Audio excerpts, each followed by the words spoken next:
Sound off for Chesterfield. Chesterfield, the only cigarette in America to give you premium quality in both regular and king size, brings you Dragnet.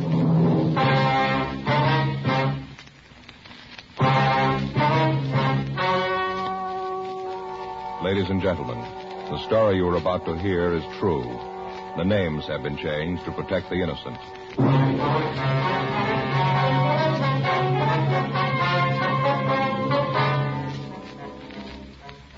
You're a detective sergeant. You're assigned to homicide detail. You receive a call that a fatal accident has occurred at a Hollywood motion picture studio. Your job? Investigate. Here's what a leading tobacco publication and the nation's press have had to say about king-size Chesterfield. U.S. Tobacco Journal, Atlanta, Georgia. Chesterfield king size is going strong. One jobber reordered twice this week, in addition to his regular order. And the Herald Tribune reported, king size is a sellout. Extra supplies of Chesterfields rush to dealers here. The reason for king-size Chesterfield's amazing success is this. All king-size cigarettes give you quantity, but only Chesterfield king-size gives you quantity plus quality, premium quality. That means Chesterfield king size contains tobaccos of better quality and higher price than any other king-size cigarette. The same fine tobacco as in regular Chesterfield. Enough more of this tobacco to give you more than a 1/5 longer smoke. So remember, Chesterfield is the only cigarette to give you premium quality in both regular and king size. Buy 'em either way you like 'em. Chesterfield gives you the best possible smoke. Much milder.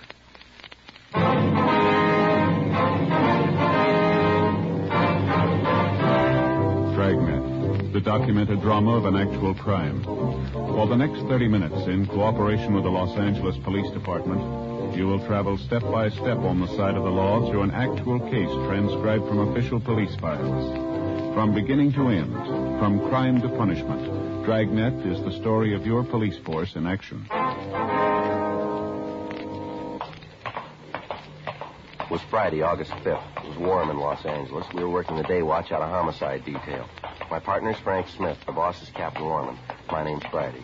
It was 2:25 p.m. when we got to the Winton Picture Studio. Stage 2. Better check the guard over there. Yeah. Yes, can I help you? Police officers, about the accident, where do we find Mr. Adams? Oh, yeah, he said look for you. Let me see. I saw him around here a minute ago. Oh, there he is, over there by that office set. See him, the one in the blue suit? One with the gray hair? Yeah, that's him. Thank you very much. I know. You can check with the office. If they can come up with an idea, I'll go for it. All I know is that you got to have this turkey finished. Yeah, something you want? Yes, you Gerald Adams? That's right. Police officers. My ID card. Oh, yeah.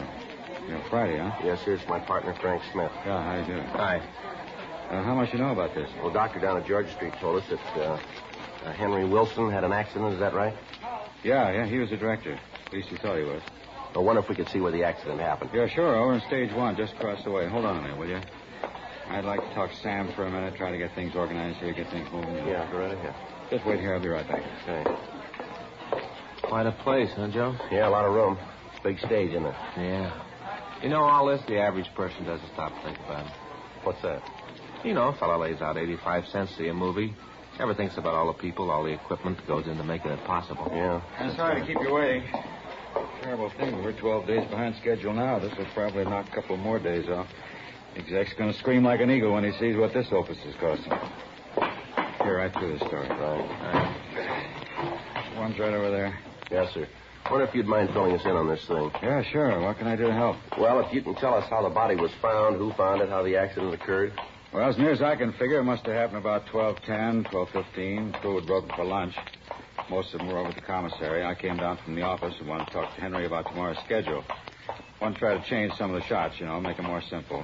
He wasn't in the lunchroom, so I went ahead and had lunch. Uh-huh. About, I think it was about 12:40, Al Evans, the greenery man, came in and told me he'd found Henry's body. A lamp had fallen on it. Darn fool yelled it so loud that everybody in the place heard him. I see. Well, I came right over. First, it looked like Henry was dead. He'd lost a lot of blood. Felt his pulse, found out he was still alive. That's when I had the ambulance called. Here we are. Sure, lady. Thank you. Over here when the house set. Yeah. At the time those big doors were open, the green men were putting in the shrubbery here. After I found out about the accident, I had the doors closed so people wouldn't be roaming in and out. Are the doors usually left open? Usually are. When there's no shooting on the stage, when we're using it, they're closed. Mm-hmm. Now, right here is where he was found. You can see the lamp, but the sun arc must have hit him right about here. Poor guy. Yes, sir. Is that where the lamp fell from, up there? Yeah. Yeah, there you can see on the scaffolding where it was. Between the babies, there's space there. Who puts the lamps up there? Well, it's in the gaffer's department. He's in charge of them. Wonder if we could talk to him. Yeah, sure. He's over in 2. I'll call him. Thank you. Big lamp, huh? Yeah. Sure smashed up, isn't it? Gee, that thing must weigh a couple 100 pounds. Yeah, look up there. It's quite a drop. I figure it's about 40 feet up there. What do you think? Oh, yeah, that anyway. He's on his way over. What's your position here, Mr. Adams? I'm production supervisor, unit manager. A lot of names for it. I try to take care of the running of the company as far as this one picture is concerned, make out the budgets, work on the schedule, the director, things like that. Mm-hmm. Really hard to say just what my job is, so I do a little of everything. Yes, sir. You fellas from homicide, huh? Yes, sir, that's right. Do you think that there's something wrong here? Maybe Henry's accident wasn't an accident or something? Well, it's just that in any death where there isn't a doctor in attendance at the time of death, we have to look into it. It's just routine. I thought for a minute you might think there was something fishy about this. That's all we need. Have murder on the set. Might as well fold up. Oh, hi, Jerry. You want to see me? Yeah, Dick, these officers like to ask you a couple of questions. Sure. This is Mr. Friday, Mr. Smith, Dick Patterson, our gaffer. How are you? Hi, Mr. Patterson. What do you want to know? Well, Mr. Adams here tells us that you were in charge of installing those lamps. Is that right? Yeah, that's right. Are you trying to say I had anything to do with causing Henry's death? Oh, no, sir. We didn't say that. Well, what are you saying? Well, we're just trying to get the facts straight. No need to get upset. Well, what are you talking about? These cops come in here and try to make out I didn't put those lamps in right? That's not what they said. Well, don't you think I feel bad enough? Henry was a good friend of mine. We've been together a long time. I don't know how the lamp got loose. I wonder if we could look at its mounting. That'd be all right. Well, sure. I've wanted to get up there anyway, look at it myself. But Jerry here said not to touch anything till you guys got here. Okay. How do we get up there? There's a ladder back here at the rear of the stage. I can't understand it, Mr. Friday. I've been hanging lamps for a long time. It's going on 20 years. First time anything like this ever happened. Oh, here it is. Just going up. Okay. Hey, watch your step. Hey, you go ahead. Yeah. Okay. Yeah, we can get there down this way. They use these walks to hang the lights on, do they? Yeah, you gotta be awfully careful, though. Watch your step. It's a long way down. Yeah. Once in a while, if you want a real high shot of the scene, we lift the camera up here. Mostly, though, it's used just for lights. Here it is. Now you can see there where the light was. Yes, sir. Oh, appreciate it if you didn't touch anything. You just stand back there. Sure. Now, the base of the lamp went through this hole there, huh? Yeah, that's right. Yeah, look at the one over there, same way. Yeah. Do you have anything else securing the lights once they're tied down? No, sir. Once they're in place, the weight of the thing itself will hold it. Mm-hmm. In other words, you drill this hole and you place the lamp in the hole, and it could. Well, it doesn't look like the wood is chipped, does it? No, these scaffolds are pretty new. This stage hasn't been up more than a year. Mm-hmm. Well, from what you can see, Mr. Patterson, can you figure out how the lamp might have fallen? How it could have broken loose? Oh, I'll tell you, officer. Bob, that's my best boy. Bob and I were over here last night checking the lights on the set. Now, I didn't actually get up here myself, but Bob did. Now, he's a good boy. He's been around a long time, doesn't make mistakes like this. Mm-hmm. He secured this lamp himself. Now, I know it was right. Well, then, have you got any idea how it might have fallen? None at all. Matter of fact, I don't think it did. Sir? I don't think it did fall. I think it was dropped.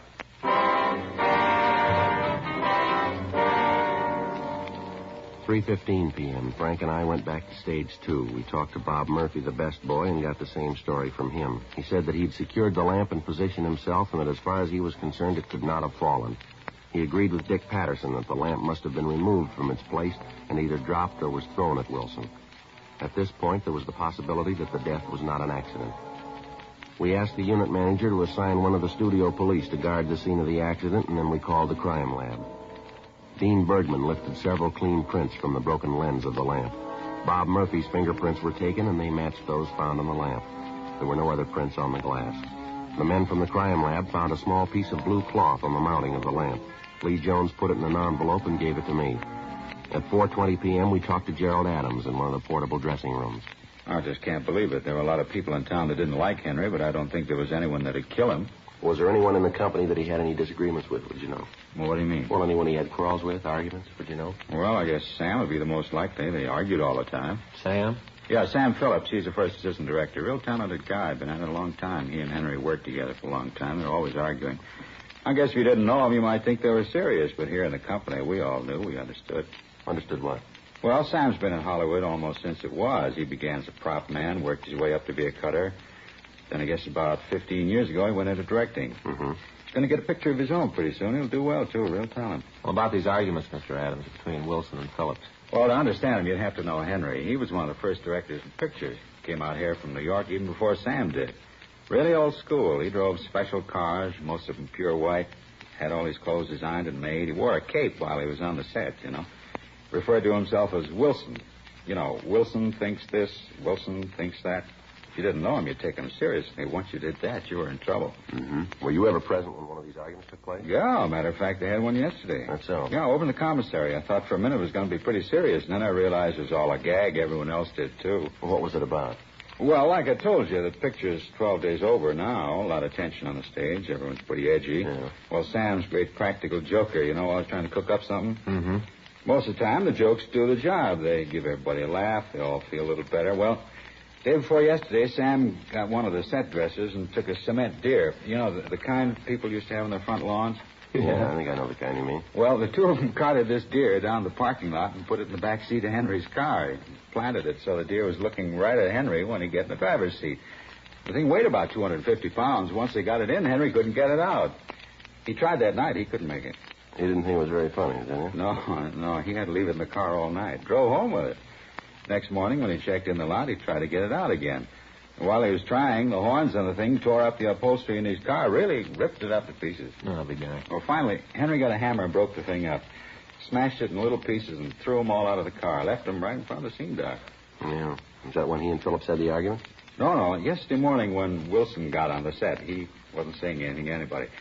All the crew knew about the deer, and they were all waiting for him to say something about it. But he didn't. He just drove the crew through the morning setups. The argument took place at lunchtime. Yeah. Henry waited until the whole crew was having lunch, and then he stormed into the cafe. He walked over to Sam, really read him off, called him a child. He said that if he'd spend a little more time doing his work and less time playing around, the picture wouldn't be so far over scheduled. Really made him look like a fool. The argument went on for about 15 minutes. Well, what was Sam doing all this time? Well, he just sat there, and then finally he got up and grabbed Henry, kind of shook him, said he'd never been talked to like that before, and it wasn't going to happen again. Said he'd kill Henry next time he did it. Mm-hmm. Well, Henry looked pretty scared. Sam's a big man, you know. I think if he made up his mind to do it, he could have broken Henry in two. Mm-hmm.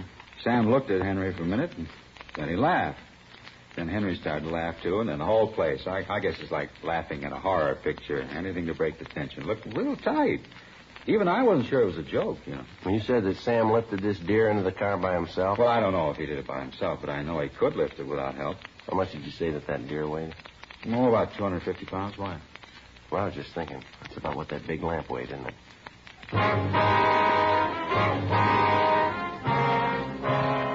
3:45 p.m. Frank called the office and had R&I run the names Sam Phillips and Henry Wilson. Sam Phillips had been arrested once for disturbing the peace. He'd gotten drunk in a nightclub out on Sunset Boulevard and gotten into a fight. The report said that it had taken both of the arresting officers to subdue him and take him into custody. There was no record on Henry Wilson. We continued to talk to the crew. Each one of them told us about the arguments between Phillips and Wilson, but most of the people we talked to didn't share Adams' idea that the arguments were just a joke. The script girl told us that on at least 3 occasions, members of the crew had to keep the men apart, and that Sam Phillips had said he'd kill Wilson. We asked each of them if they'd seen anyone enter or leave the stage at approximately the time of the accident. None of them had. They explained that Wilson had been trying to pick up time, and that as soon as they'd finished one shot, he was yelling at them to get ready for the next one. 4:22 p.m. We talked to Sam Phillips. Sure, we had some beefs. None of them were serious, though. Well, how about this fight you had in the commissary yesterday? You mean the thing about the deer? Yeah?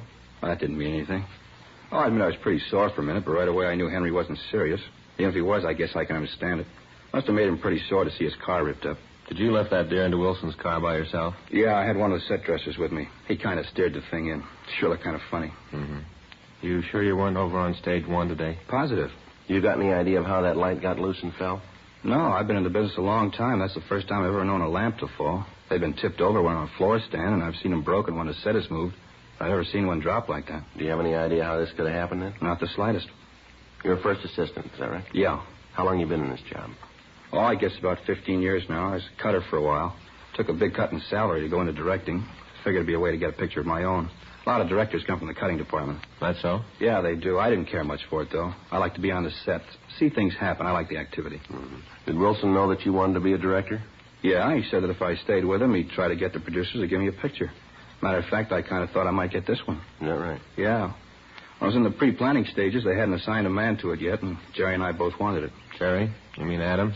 Yeah, he wants to be a director, too. It's funny, I guess everyone wants to be a director. Jerry's been trying for a long time. I don't think he'll ever make it, though. Is that right? Yeah, he's too valuable as a unit manager. Yeah. Was Adams very upset when he didn't get this picture? No, I was pretty sore. I told Jerry about it. He just sat back and said that's the way things are and that it doesn't pay to fight the front office. Mm-hmm. Did you say anything to Wilson about how you felt? Yeah, I told him. Said I thought it was real unfair. Said I thought he could have done something about it. What did he say? He told me to be patient. My time would come. Do you know if there was anybody on the lot who might have wanted to kill Wilson? No. Oh, there might have been some people who didn't like him very much, but you run into that in almost every picture. You know, little jealousies. That right? Yeah. You really think he was killed, huh? Well, it could have been, yeah. Sure hard to believe. We've been making pictures about this for a long time. You know, murders. And now that it's right here, really on the set, it makes you feel you can just check ahead in the script and find out who the killer is. Read about the ending. Kind of seems just like another picture. Yeah, I suppose so. Yeah, come in. Oh, I'm sorry. I didn't know you had somebody here with you, officer. That's all right, Mr. Patterson. What is it? I wonder if I could talk to you? Sure.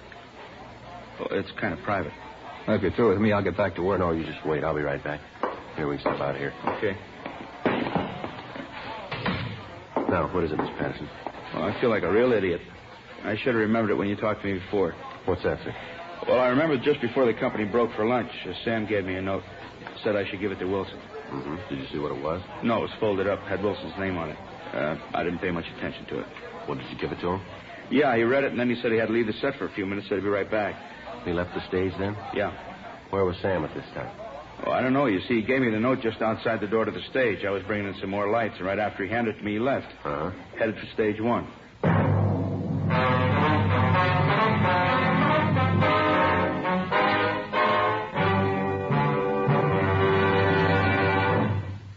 You are listening to Dragnet, the authentic story of your police force in action. Chesterfield was first to name its ingredients. Ingredients that give you the best possible smoke. Now, Chesterfield is first to give you scientific facts in support of smoking. Nose, throat, and accessory organs not adversely affected by smoking Chesterfields. First such report published about any cigarette. A responsible consulting organization reports a study by a competent medical specialist and staff on the effects of smoking Chesterfields. For 6 months, a group of men and women smoked only Chesterfield. 10 to 40 a day, their normal amount. 45% of the group have smoked Chesterfields from 1 to 30 years, for an average of 10 years each. At the beginning and end of the 6 months, each smoker was given a thorough examination, including x-rays, and covering the sinuses, nose, ears, and throat. After these examinations, the medical specialist stated, "It is my opinion that the ears, nose, throat, and accessory organs of all participating subjects examined by me were not adversely affected in the 6 months period by smoking the cigarettes provided." Remember this report, and buy Chesterfields either way you like them, regular or king size. Premium quality Chesterfields, and much milder.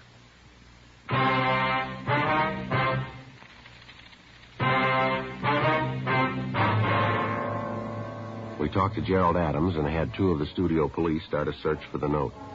Frank called Georgia Street Receiving Hospital and asked if the note had been found on the body of Henry Wilson. The doctor told us that he didn't know and that the dead man's personal effects had been turned over to the coroner. We called them and they told us that there was nothing of that description found. While the search for the missing note went on, we continued to talk to Sam Phillips. Well, the whole idea is crazy. I told you I wasn't near stage 1 at all this morning. Well, how about the note? I don't remember any note. Well, the gaffer says you gave it to him. Told him to give it to Wilson. He's crazy. If I had a note for Wilson, I'd have given it to him myself. I'm with him all day. I've got no reason to have someone else deliver messages for me. Well, then you deny giving him the note, is that right? Well, certainly. All right, mister, we'll let you know just how you stand. We got a witness who says you were seen going to stage 1. A couple of minutes later, a man is killed on the same stage. You admit that you've had arguments with Wilson. Seems like you might have had a motive for killing him. I told you I didn't go near the place. Hey, wait a minute. Yeah? I know what's happened. What's that? Well, when Dick told you he saw me heading for stage 1, he probably saw me heading for the office.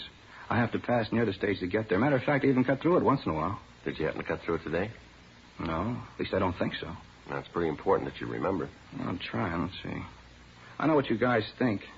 I don't know how to show you that you're wrong. Well, can you come up with an explanation for the note? Well, I'm trying to tell you I don't know. Yeah, that's what he's talking about. What? I did give Dick a note. I told him to give it to Henry. What was in it? Well, I don't know. I didn't even read it.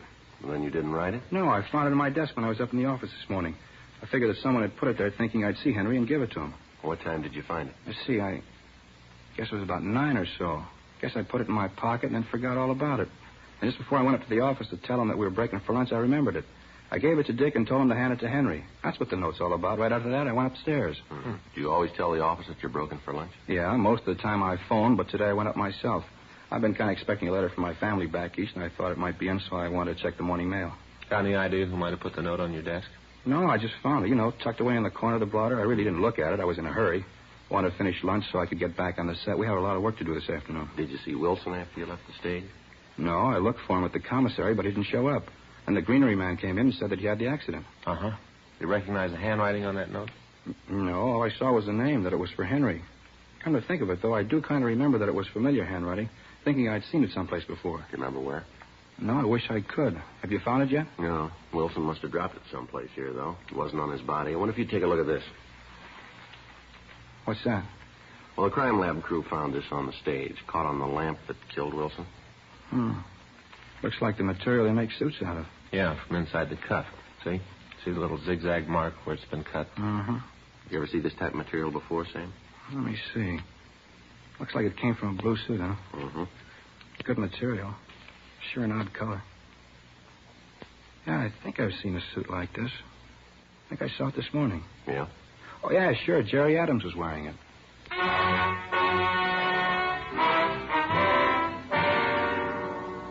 6:30 p.m. We called Gerald Adams into the dressing room. Were you on stage 1 at all before the body was found? No, sir. Why do you think I had something to do with it? Well, we're just trying to get the facts here. Well, I want to help, but it seems to me that you'd spend your time a little better if you talked to Sam, the note and all. Still deny giving it to Henry? No, he says that he gave it to him. Well, then there you are. I guess that argument was a lot more serious than we thought, huh? That's a nice-looking suit you got on, Mr. Adams. New? Yeah, this is the first day I've worn it. Present from my wife. Pretty blue. I don't usually care for blue, like brown, gray, mostly. Wife's been trying to get me to wear blue, so she got this suit for me. Yeah, looks like it's made pretty well there. Yeah, it is. She had my tailors put it together. I didn't even go down for a fitting. Needs a few things done to it, like the shoulders pulled in a little. I don't much care for padding in the shoulders, Mm-hmm. You mind if I look at the cuffs? I've always had trouble with the cuffs on my suits. You can see here how they've worn. Must be in the way they're made. No, I don't think so. That looks like it came from your shoes rubbing against it. You mind if I look? No, here. Yeah, it sure is beautiful material. Yeah. She sure got good taste. Of course, it should be. She paid $180 for it. Wow. You got a little tear here on the cuff. Inside. Have you noticed that? No. Let's see. Right there. Oh, yeah. How about that? I got to get that fixed. Little piece torn right out, huh? Uh-huh. What did you do when you found Wilson's body? What do you mean? Well, what were your movements? Well, it'll be kind of hard to explain. If you want to walk over there, I can show you. All right. Let's go. Company's broken. I told him to wait up in the office. Figured you might want to talk to him some more. Fine. Here, I'll get the door. Yeah, sure a beautiful night, huh? Yeah, it is. Best time of the day in the valley. After the sun starts to go down, everybody's always kidding about the cool breeze that comes up, Really does out here. I know the wife and I practically live out of doors during the summer months. Is that right? Yeah, we both love the valley. Yeah, here we are. That's the work lights on. You want me to get the others? No, there's no light. Okay. Now, if you'd show us just what happened when you found the body. Well, I came in that door, the big one there. It was open. Was there anybody on the stage then? No, not right away. The greenery man came in right after me, and then Jack the guard from the other stage. Uh-huh. And like I said, the body was lying about here. And the lamp was there. You saw that when you were here. Yes, sir, we did. Did you go near the lamp, touch it in any way? No, I didn't. The only concern was Henry. That's all I thought about. I knelt down to feel Henry's pulse, and then I told Jack to go and phone the ambulance. Yeah? And then I had the doors closed. I waited until a locked policeman got here, and then I went back to the other stage. Mm-hmm. Our crime lab found a piece of cloth caught on that lamp. Matches the tear in the cuff of your suit. Can't understand how it could have gotten there. What if we could look through your pocket? Why? What's that going to prove? We just want to take a look. It won't hurt anything. Well, maybe it won't, but I don't see why you're asking me all these questions. Seems to me that Sam's your killer. Why don't you talk to him? Make him tell you why he did it. All right, come on. Let's see what you got in your pockets. Take everything out and put it on the table. All right. Here's my wallet. You better take the money out of it. Okay. Now, let me see the wallet. All right, here. Just a second, Mr. Adams. What'd you drop over there? Right there. Hmm? Looks like the note we've been looking for, Joe. What's it say? Wilson, I have to see you. Something's come up. Meet me on 1 when you break for lunch. It's private. Signed, Jerry. How about this, Adam? No, I don't know anything about it. Well, maybe we better talk downtown. Going on place with you. Watch him, Joe. He's going up that ladder. All right, give it up, Adams. There's no place to go up there. Stay away from me. Come on, Adams, give it up. It's not coming down. Well, he can't stay up there long. Why don't you shoot me? I'm not going to do what you say. Go ahead and shoot me. What for? You're not going any place. How about it, Adams? Why'd you do it? He had it coming. Always like step on people. This picture was mine. They told me it was. And he took it away from me just because he wanted to be a big man. This was my picture. He took it. All right, come on down. I'm going to stay up here. You suit yourself. We got lots of time, Adams. Can't you just go away and leave me alone? You know better than that. You killed a man. Now, come on. You either come down or we'll come up. What do you think, Joe? Yeah, give him a minute. He wants to be a director. Yeah. Let him figure out the ending.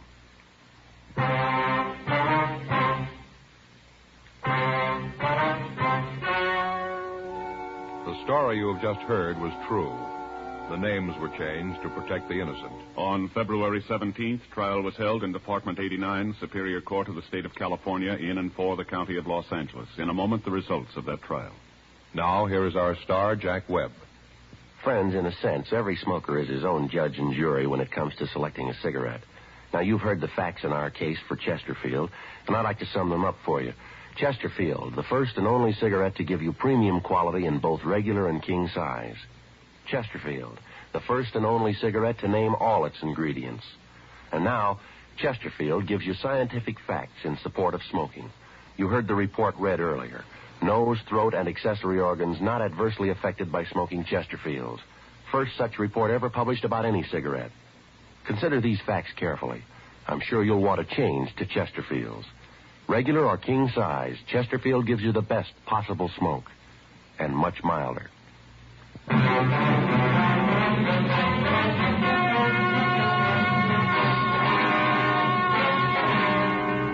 Gerald S. Adams was tried and convicted of murder in the first degree. He was sentenced to life imprisonment in the state penitentiary, San Quentin, California.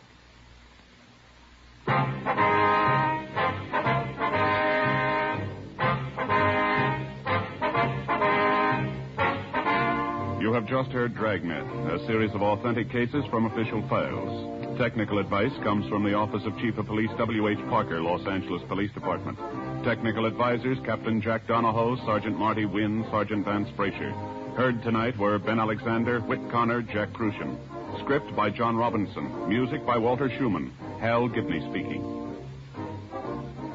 Sound off for Chesterfields. Either way you like them, regular or king size, Chesterfield gives you the best possible smoke. Much milder Chesterfield. Chesterfield has brought you Dragnet, transcribed from Los Angeles.